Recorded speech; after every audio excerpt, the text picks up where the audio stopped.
So I first met Dave Brailsford in 2004 when he was just taking over as performance director of British Cycling, and he wasn't the sort of guy who really makes much of an impression when you first meet him.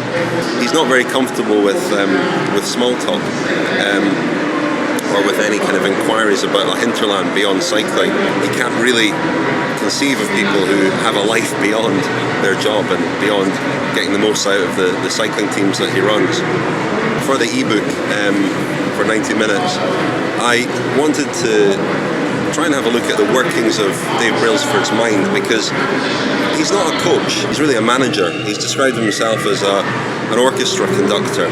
So I wanted to try and understand how Dave works as a manager. And I looked at three key moments in his career where he's had a big issue, a big problem to deal with and try and solve. The first of those was in 2004 when he was having dinner with David Miller and Biarritz just before the Athens Olympic Games. They were discussing the games and Miller was going to ride the time trial there for Great Britain when two drugs officers from the French police force arrived and arrested Miller and took Brailsford in for questioning as well.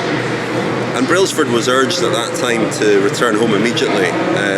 The reputational risk to British cycling was huge, because it was clear that Miller had been using drugs, and he admitted it that night. But Brailsford stayed in Biarritz with him.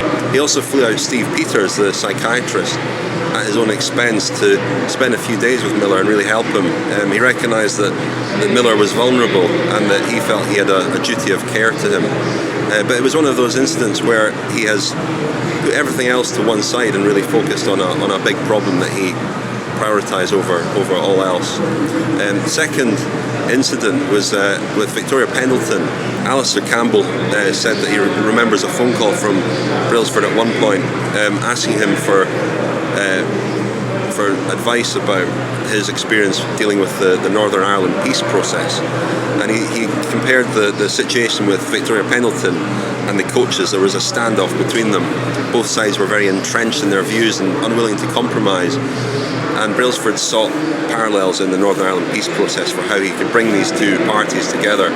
And it worked. And Victoria Pendleton went on to win a gold medal at the London Olympic Games. And the third moment that I focus on in the book is the crisis that really engulfed professional cycling at the end of 2012, when Lance Armstrong was stripped of his 7 Tour de France titles. And one or two of the members of staff, riders and Team Sky, were implicated in this either directly or indirectly.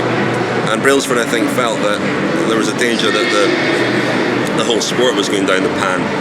And running the team that had just won the Tour de France, I think he felt particularly in the firing line.